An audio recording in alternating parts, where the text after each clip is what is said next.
All right, all right, all right. Now we're gonna tell a movie review for The Dark Tower.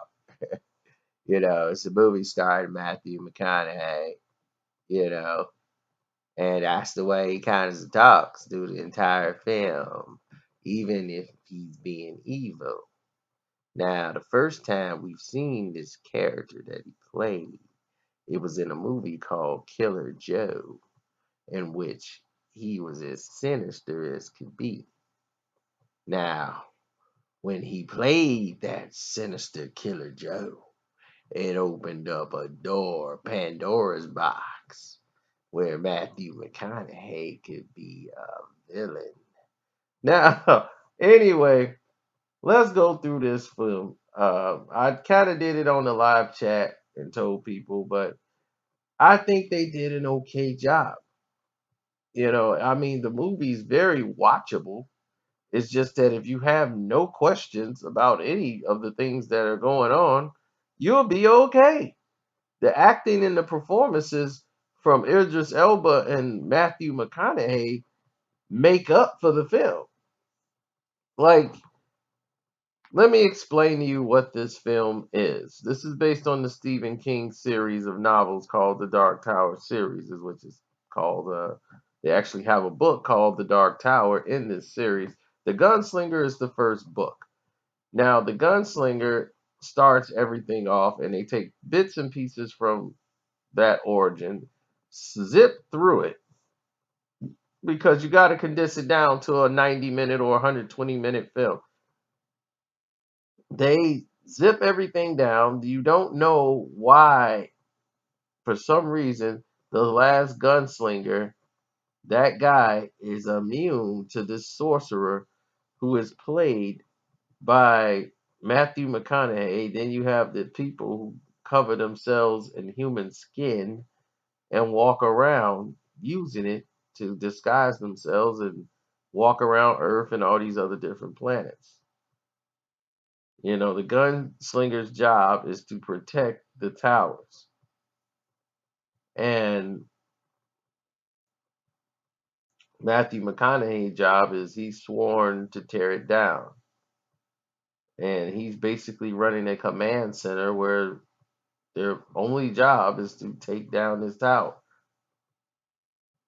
And you really don't know anything else other than they don't really explain anything. The Allstate guy, he just Matthew McConaughey is Kilgrave basically. He goes around says things and it happens. And Kilgrave is from Jessica Jones, in case you don't remember. He just goes stop breathing, and then the person drops dead. I mean, immediately drops. No. Then he'll tell the other person to die, another person. His sorcery and his powers. He told this one kid to hate your mom, and she just started hating. Like, gave her mom an evil look. You really didn't understand his power. You didn't know where he come from. You don't know what he wants, why he has to take down the tower, what's in it for him. But this tower, like, it's connected to all of these worlds, and your world will die if the tower collapses. Now, if this last tower goes down, then all the evil things on the other side comes into your world and starts taking things out and killing them and all this other stuff. So apparently, for us, this meant something. And he had to find a bridge to come to Earth. And bullets was of short supply in those days where they were at. So he was just left to scour the earth while they continuously come up with ideas and plans using technology to find kids with enough force power so they can drive their what they call the shine, the homage they kept playing back to the shining, was incredible because everything was shine this, shine that, shine, shine, shine. So that became the new reality. And once that became the new reality, everything else was obsolete. They got to stop it. This one kid has the visions and he's the higher power than all the other ones. Kind of reminds you of the Divergent movie. Only a Divergent, one that's high power. That's the one we need. So, yeah, they find this one kid who's remarkably too dumb to be this smart or worthy of all the things he could do. And supposedly he's got the potential to hear in people's voices and all these other powers that's yet to be revealed. And I hear they're going to come out with a series after this. It has a pretty interesting climatic scene at the end between the two, and I think it's an enjoyable film if you don't know anything about the other books or anything. If you're not caring about detail too much, you'll watch The Dark Tower and go, wow, all right, that was okay. Yeah, I thought that was pretty good. Then you get up and walk out. It's not a bad film. Everybody thinks this movie is awful. The pacing is horrible. I've heard people rip this film to shreds. And I'm like, wow, it is not that bad.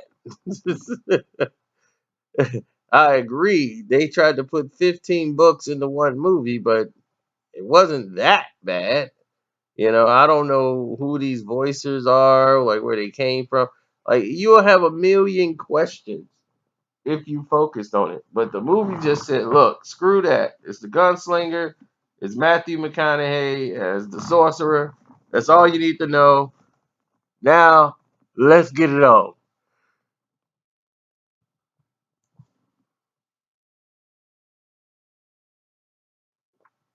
So, from that standpoint, the movie to me, out of 4 stars, I give it 2.5. I mean, I enjoyed some of the scenes in there. Um, I like Matthew McConaughey at the when he was on Earth, walking around, giving orders, talking to people. He was just a very expensive Kilgrave, and definitely Idris Elba character, and how he became fond of the boy, and he looked like somebody who was from a distant time, like trying to adjust at the hospital was funny. What is this? Sugar? Give me some. You got any more of that sugar on your earth? This is a hot dog. Mm. From what breed? Oh man, there's pretty funny parts in there, but overall it's 2.5. You would enjoy it. I don't think you would hate it as much as people are telling you to hate it. Anyway, I'm out.